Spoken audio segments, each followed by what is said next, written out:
special guest, and of course, my beautiful co-host, Sarah M. And we're going to talk a little bit about, Linda's going to shed the lights on us, how we need to pay attention to the caregiver, and, instead of just the patient itself, because the caregiver um, using a lot of energy also. So I can't wait to have this conversation with Linda, because we already have a couple of people who have given long-term care to their moms and their loved ones. So this is a great topic, and I'm hoping that they're tuning in, because they would win a link it to a live performance at next week. We're gonna announce some ticket we are giving away free. Well, we, not me, my friend Kim Sandstrom. She is the producer at the live performance that we explained for the last couple shows. I don't want to take the time, but stick around, make a comment so you can get a chance to win a link it to see a live performance at the end of the month. So Sarah, with that said, can you help us start our show? Of course, that's my job, right? My job to kick this off. So, without any delay, everybody, good to be back. I'm Sarah M. As you know, I grew up in Cambodia. I gone through a very difficult time during the my country was taken over by the communist Khmer Rouge regime when they basically killed about 2 million people, and I'm struggling to survive, and I'm so grateful that I was able to survive. So not only that, I was able to escape and out of the country. Now I'm here for the last 40 years, rebuilding my life here. It's just a blessing. Um, it's challenging, but it's better when you know that you are going to the right direction.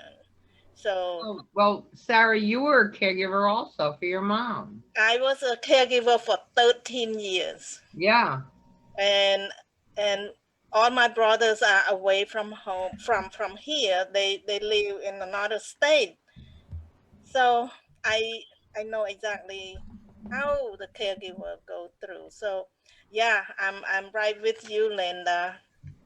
Because once you've been in the experience, then it's easier to understand. It's very difficult for people who have not been in the experience to really fully understand what you're Yeah. going through. Yes, yes. So I will be contributing some input as we are talking. So, all right. So that's enough about me. And if you, people, if you like to know a little bit more about me, please feel free to go to my website, sarahim.com. I have my book there. This is my book, and I'm a speaker. So, looking forward to serve you in any way we can. Back to you, Lee. Thank you, Sarah. Yes, this is the season of hope.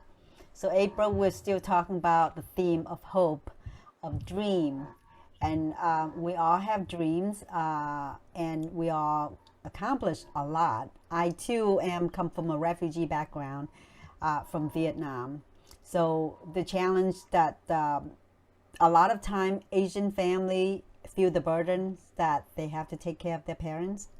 So I was caretaker for my mom, but luckily she was able. She was still young. My dad passed away, so she just kind of lived with us, and she was pretty independent. But still, there is the elements of your elders is with you. It's the sense of responsibilities and taking care of all the paperwork, all the health records, and all the thing. And she had fibromyalgia, so there's time that she's incapable of even pulling her pants on in the bathroom. So it's not like a long-term care, but there's a day I can see those things.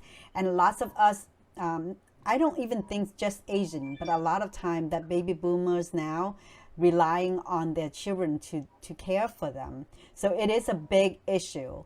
But how are we going to balance our life in a sense that we can have both, right? We can care for our loved ones and still not drain. So I come from a little bit of that. My mom's 80 now. She's still independent, live by herself. God bless her, and we all hope that she stay healthy for a long time, because there's nothing more devastating than you have to depend on somebody for every little single things. So yeah, my journey has been a long journey, coming from a refugee background, come to this country also 41 years ago. And I also wrote my book and give a TEDx talk about the journey that I came out, how we crossed the ocean, and all the trauma that came with it. But life is hopeful. We are in the hopeful land, and there's always things that we can be better. And I am also a speaker. I love to bring the inspirational message to my audience and inspire them so they can do more and live a more purposeful life. There's always things that we can improve. So I'm so happy that we have Linda Burhans come to share with us. I think she's a radio host show. I'm going to let you introduce yourself, Linda, because I know that your profile is very wonderful. You've got a lot of things that you can help the audience, and we would love to hear a little bit about who you are, where your background is, and how do you help the caregivers who care for their loved ones. My pleasure. Thank you for having me tonight. So caregivers, we're all going to be on this journey at some time. Years ago, Rosalind Carter said, you either are a caregiver, you have been a caregiver, you will be a caregiver, or someone's going to be taking care of you. Yeah. So I tell everybody that caregiving is an equal opportunity employer. Yep. Everybody gets a chance. Yeah. So my journey started, I moved down to Florida in 2000, and I'm from New York, if you can't tell. And I was very close to my mom, and I would go back every 3 months to visit her, and I would find out after a while she was becoming more and more isolated. She had a big house, and she was only like in one room of the house, and it was very dusty, and there wasn't a lot of good food in the refrigerator, and she wasn't going to all her church meetings anymore. So my two sisters and my brother tried to convince my mom to move by one of us where we could help her. And my mom was very stubborn. She said, I've lived in this house for 48 years, and my church is 1 mile down the block, and I'm not going anywhere. So in 2006, my mom found out that she needed a $9,000 chimney repair. And my mom lived in this big house that was paid for, but she could barely pay for the fuel and the taxes and the maintenance on the house with her Social Security. There was no $9,000. So she called me up and she said, I surrender. Find me somewhere to live. So the next week I flew into New York, and my sisters picked me up at the airport, and they said, let's find somewhere for mom to live. I said, where's mom? Mom said, just find her a place. Oh my goodness. Well, in my mom's town was just all single families homes. In the next town, there was a huge senior community, but the waiting list was 2 years. In the next town, they had just built a new, really nice assisted living community. And when we went in there, my sisters and I, we met a gentleman that my mom used to work for. He was an attorney. And he was like, bring your mom here. I love your mom. So we felt like we had that connection, and I remember seeing it was like 20 ladies waiting online to go to a Broadway show. My mom had stopped doing all that. And I thought, oh, this will be so fabulous. So we called my mom, and she's like, yeah, whatever. So we put down a deposit, and we made an appointment to go back the next day. And we went back to the house, and the three sisters were all talking at the same time. Mom, you wouldn't have to do your laundry anymore. You wouldn't have to cook anymore. There'll be people there. And my mom stood up and said, I'm not moving there. I'm moving to Florida.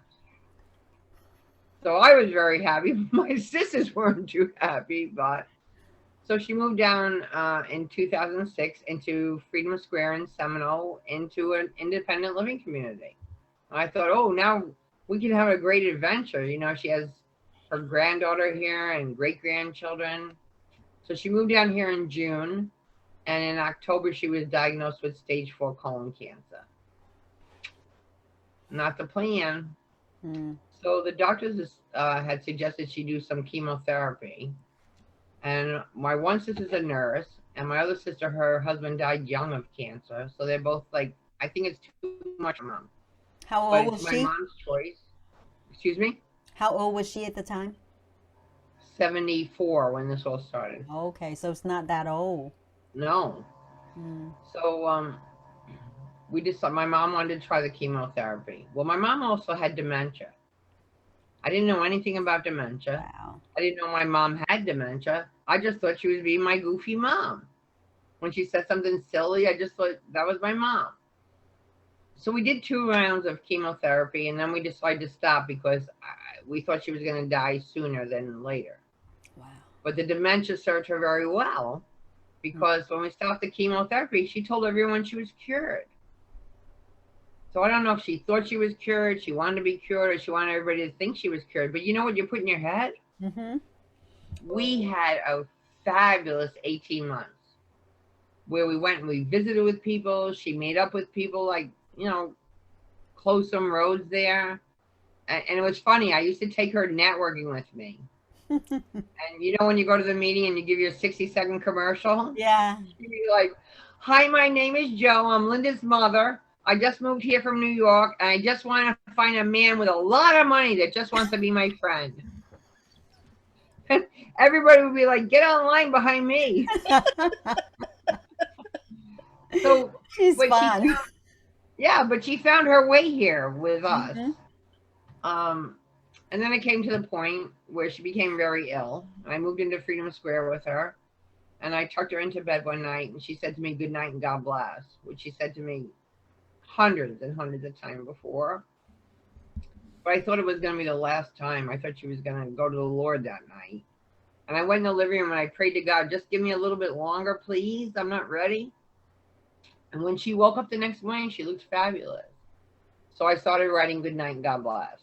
I wrote through the last 3 weeks of her life and my grieving process. And then I reconstructed our adventure from the year before from my journals and my calendar. Oh my goodness. And then someone wanted to publish the book. So the book was published. And when I went out to promote the book, every single time people would come up to me crying, saying, we need help. And no one told me about anything when I was taking care of my mom. And I'm not a dumb bunny, but I didn't find out until after my mother passed away about respite care. So I became on a mission. So since then, I have facilitated over 2,000 support groups and workshops. I have the weekly radio show now for 4 years. I have a Tuesday tip for 2 years now on Facebook. But I just want to reach the caregivers because this can be the most horrific experience of your life, or it can be really close to beautiful, depending on how you handle it. Right. And I find that what happens with caregivers is their neighbor or someone will come over and say, is there anything I can do to help you? And the caregiver is running around in like this tornado. I can do it. I can do it. And when someone asks them that, it's almost like putting one more thing on their list. Because they're like, Right. what are you going to help me with? Are you going to bathe my mom? Are you going to make dinner? Right. So the caregiver says every single time they go, I'm okay. No, they're not. So I suggest, I call this the AAA dilemma. Caregivers don't ask for help, they don't accept help, and they don't acknowledge themselves. Because caregivers, they say, I'm not a caregiver, I'm just a good daughter. I'm just the faithful spouse. So I suggest to caregivers to take a little bit of time to just sit down and think about some things you could accept help with. Yeah. And if you write that down, and then when your neighbor comes over, you show them the list. Yeah. And they go, I'd love to mow your lawn. Yeah. I've been asking you for 9 months about mowing your lawn. And every now and then the support group, somebody will say to me, I let the neighbor mow my lawn, but I told him he didn't have to edge. I said, no, let him edge. He wants to edge. Let them do the complete jobs, right? Yeah, they're gonna help you. And so I think when caregivers do that, then they can get some help. Yeah. And help could just be something as picking up some groceries for me, Yeah. or coming over and spending just a little time with my loved one. Right.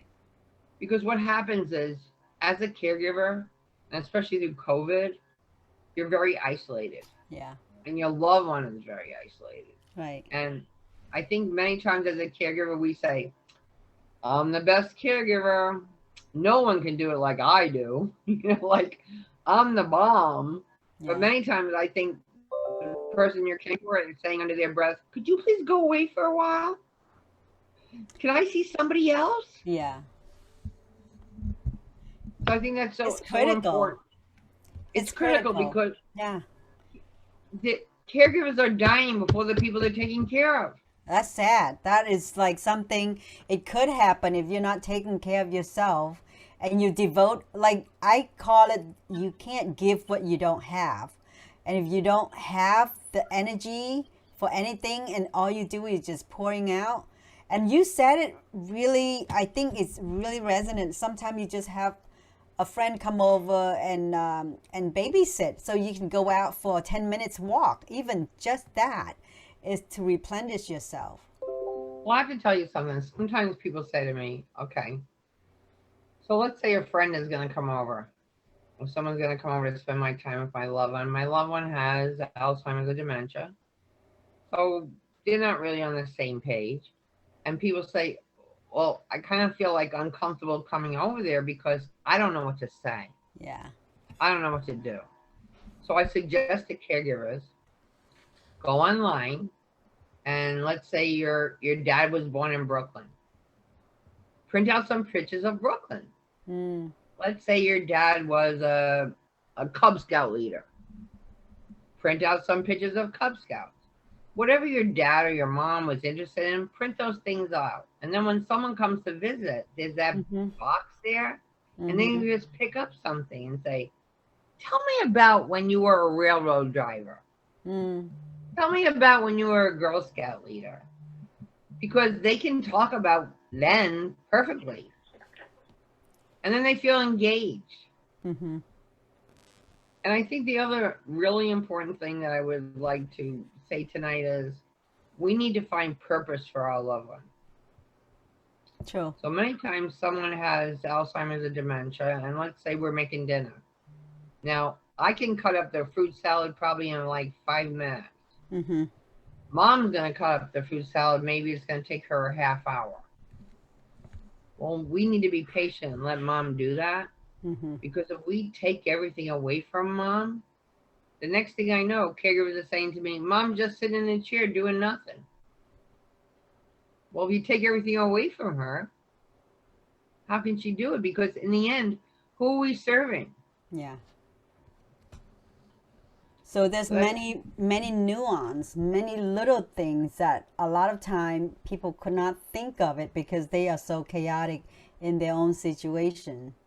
So do you have like a checklist or something that you can advise people, or is there a resource that people can go to find what they can prepare when they don't even have to thinking about that? There's a ton of information on my website. I do monthly support groups. I have the radio show. There are tips and there are ideas, and I just suggest to everybody, just connect. Yeah. Because when you get in the same boat with somebody that's in the same boat as you, they get it. Right.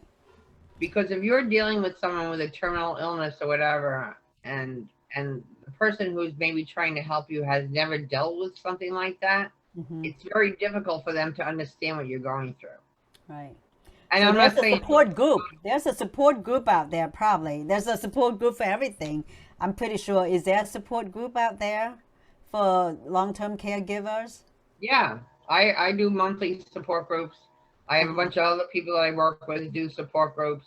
We do workshops. You know, I do a journaling workshop the second Monday of every month. And let's just write out our feelings. Let's just take a little time for ourselves. Yeah.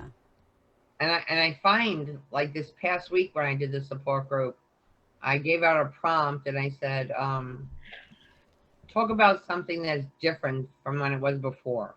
Mm-hmm. And one woman said, I can't have a conversation with my husband anymore like I used to. But then another woman said, yeah, I know exactly how you feel. Mm-hmm. And then someone else said, I can't be close to my kids anymore because they don't live close by me anymore. And somebody else goes, yeah, I know, I really miss that. So we're doing a journaling workshop, but we're also making connections.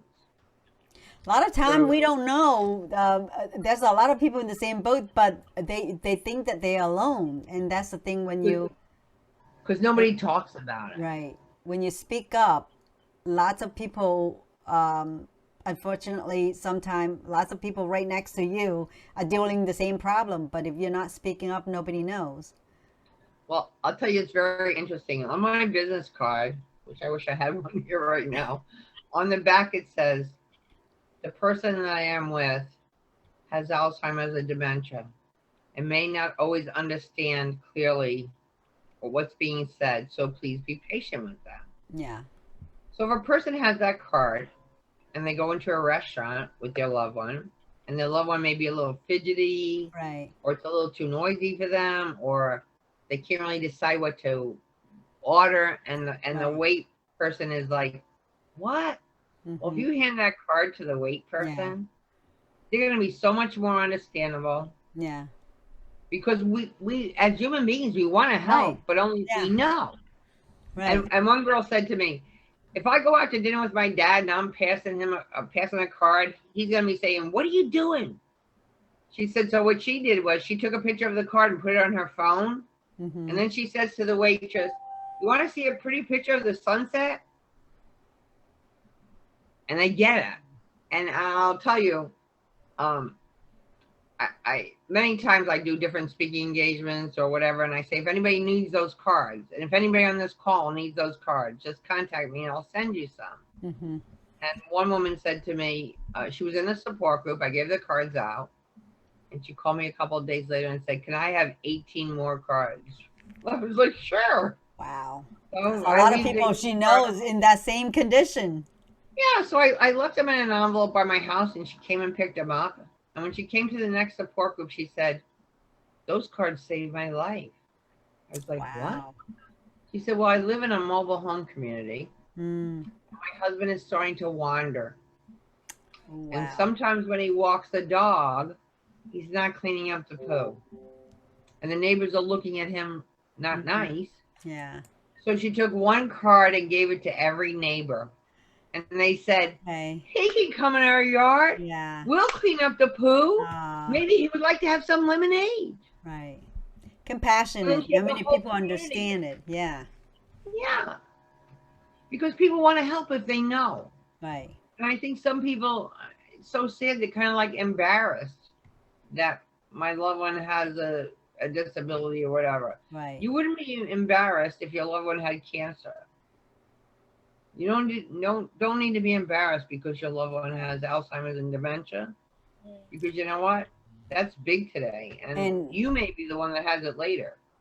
It's sad, but it's more and more common now. I mean, it's like 1 out of how many people you know either got cancer, or Alzheimer, or, or Parkinson. Yeah, Parkinson. I mean, it's just a fact of life. People live longer, but there's also illness that come with the longevity because you might stay around. We're living so much older. Right. We're living so much older than we did before. Right. Yeah. And that's okay, but we just have to figure out how to work with it and not be embarrassed about it. It's just a way of life.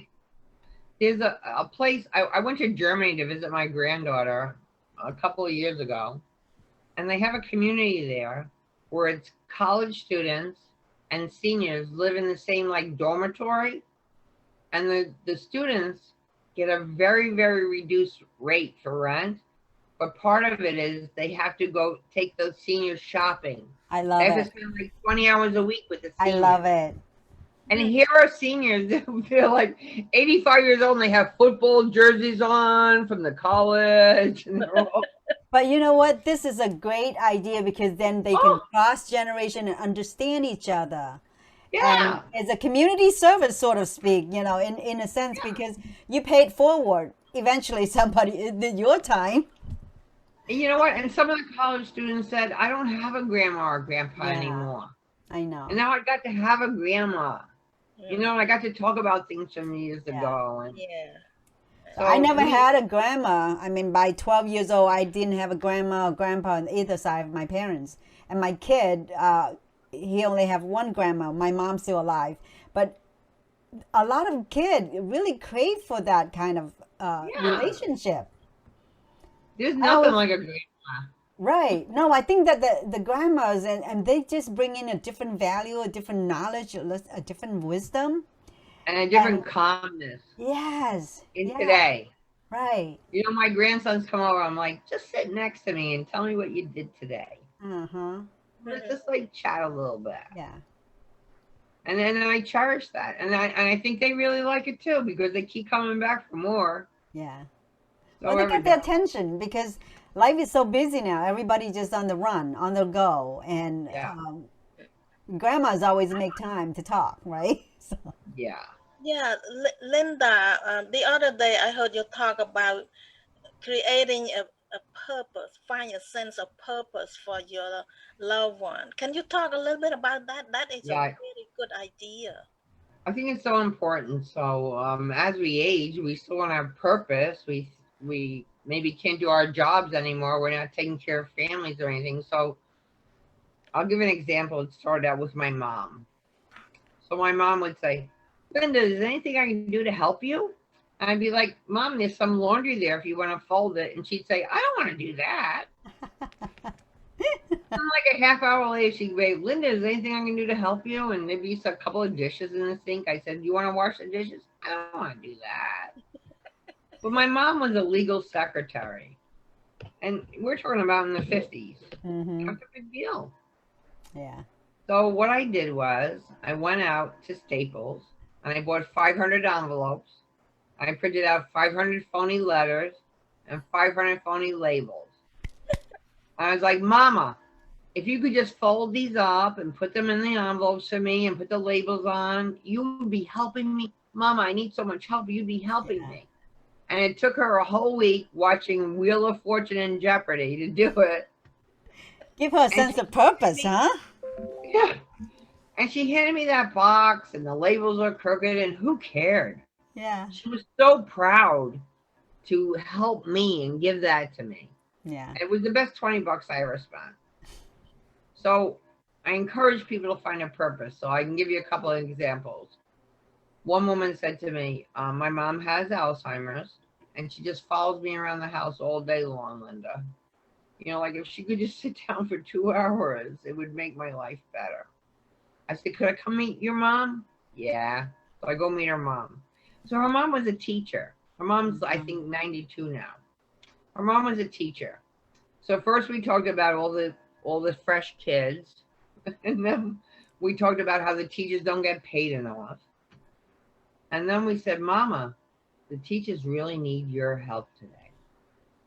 So what we do is every Monday, we give her a big piece of poster board and a bunch of magazines. And we say, Mama, the teachers are going to teach the kids next week about flowers.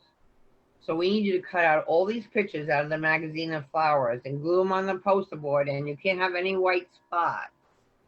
And it takes her 2 hours a day, 5 days a week, and she completes it. And they're happy doing it. Yeah. And her daughter actually started bringing it to the school. Yeah. And then the kids started sending her thank you notes. That's beautiful. I think that's just so lovely. And simple. There's another woman, she used to be a seamstress. Mm-hmm. So they give her a big jar filled with all different buttons. Right. They give her boxes to sort the buttons. So sometimes she sorts them by color, sometimes by size, you know, sometimes by shape. And every little now and then she picks up that one button and she says, just like on the dress that I made for you in 5th grade. Mm. And they have a conversation. And then that night she goes to bed and they dump all the buttons back in the jar and give it back to her the next day. Keep her busy. Yeah. I'll tell you what, my mom is 80 and she loves knitting. She loves making jewelry, and she would go to like Goodwill store and buy a bunch of yarn, and she'll knit. And then I say, yeah, Mom, if you have time, just knit it. Then we're going to donate it to the cancer patient that they can wear. And Yeah. she will make earrings. I think she made this. And I keep saying, go ahead and make it. And then maybe when I'm free, I'll put it on Etsy and I'll sell it for you. But I never really have the time. So Well, she just give it as a gift to people.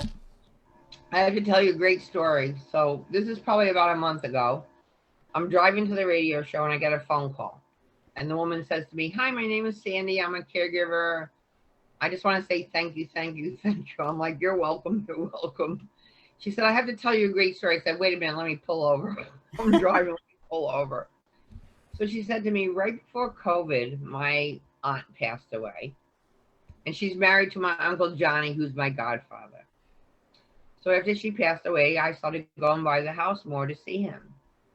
And then I found out there were some issues that they weren't telling anybody about. And finally, Uncle Johnny was diagnosed with Alzheimer's. So she said, so I decided I would move in with Uncle Johnny. She said, well, I moved in with him and he's depressed. His wife died. He has Alzheimer's and it's COVID. She said, but I've been listening to your show about finding a purpose. And my Uncle Johnny was an artist. And my niece was getting married and they were having a big Zoom wedding. She said, so I bought 6 wooden boxes and gave them to Uncle Johnny and said, could you please paint these jewelry boxes for the bridesmaids? We're going to give these boxes to the bridesmaids as a gift and put like jewelry in it. And That's like not my phone, is it? Not mine.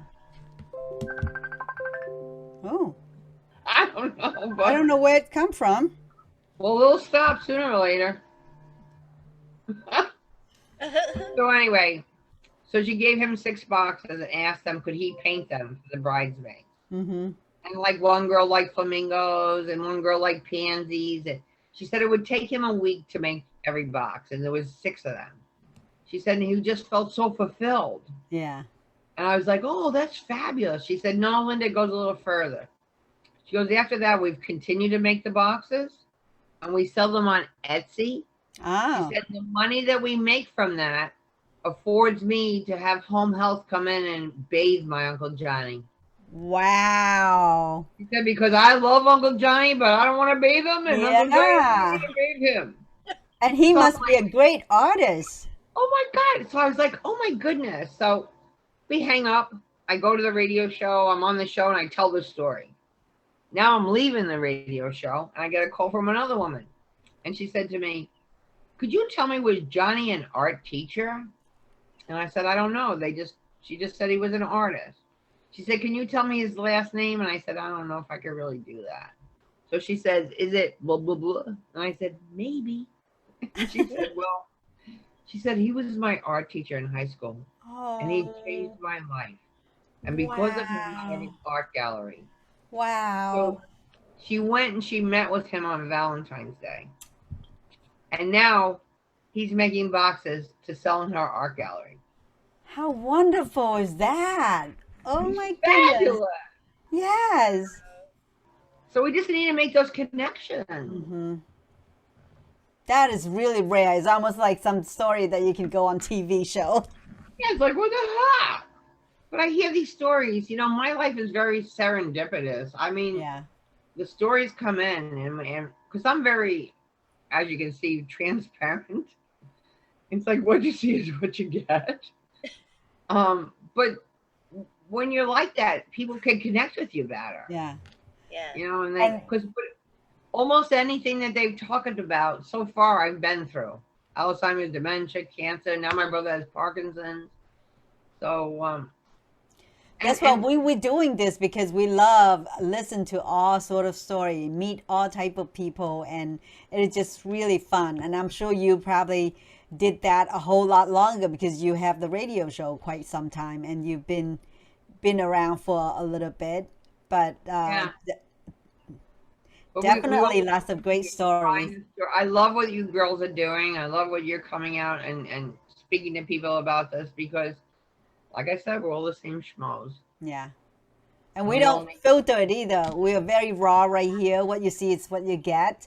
And there's yeah. no cleaning up, no editing, no Well, I think polishing. people like that. When I started my very first radio show, was my first day on the show, and we're sitting in the studio and we have our headphones, we're all ready to go, and the power went down in the station. It went black. Oh, I got like sweat dripping down the side of my face. But then at 12:03 it came on and we did our thing. Yeah. Now we get a Nobody little knows better that. because of Zoom. Oh my God, I'm learning new technology every day. I do a lot of online. I do online support groups, and when we were switching from COVID, I said Okay. I don't know how comfortable I'm going to be there because I need to touch people. I need to look in their Yeah. eyes. I need to see them. But it's been fabulous because now I have caregivers in my support group from all over the United States and Canada. Yeah. People And that there's didn't hope. have. There's a lot of hope because just reach out. Like you said, all you have to do is just speak up and ask because people are willing to help. Many people are going through the same thing that you are doing, but you don't know. You think you're alone. But a lot of time, if you speak up, like you said, Linda, make a list, ask for help, you feel a lot less burden and your sanity would go a lot longer. Well, I have to tell you, after my mom passed away, I was in the supermarket and I met a friend, and she said, "How are you doing, Linda?" And I said, "I'm doing okay." She said to me, "I'm sick of hearing that from you." She said, "I have to tell you, when you took care of your mother, you stole my joy." I said, "I stole your joy?" She said, "Yeah, I could see you swimming in quicksand. And every time I asked to help you, you said, 'I'm okay.'" Wow. She said, "I wanted to meet your mother. I wanted to spend time with your mother. And I wanted to give you a gift, and you didn't let me do that." Yeah. Yeah, sometimes you deny people by thinking that you can do everything Right. yourself. And Yeah. it's not That's fair a to wake up them. call. I guess you must be a wake up call. Yeah, it was a big wake up call. I Oh, could sit here and talk to you all day because you're fascinating and you have so many stories to help people cope with whatever they're going through. And if you are not, listeners, I think even if you're not, get mental preparations and ready because sooner or later we're going to have someone that we love that's going to need our help. But and you know what? Let them go to my website. I have support groups. I have a journaling yes. workshop once a month. I got all sorts of stuff going on that you can just get some education. Okay. So Linda Burhans got a website. It's called lindaburhans.com. So if you need anything, you can either go to our website, our Facebook group. We don't have a website, sorry. Our Facebook group and search for her. Or if you have a pen and a pencil, write it down, lindaburhans.com, and go to her website or reach out to her because she's a huge resource that she's got a great heart. Thank you, Linda, so much for sharing.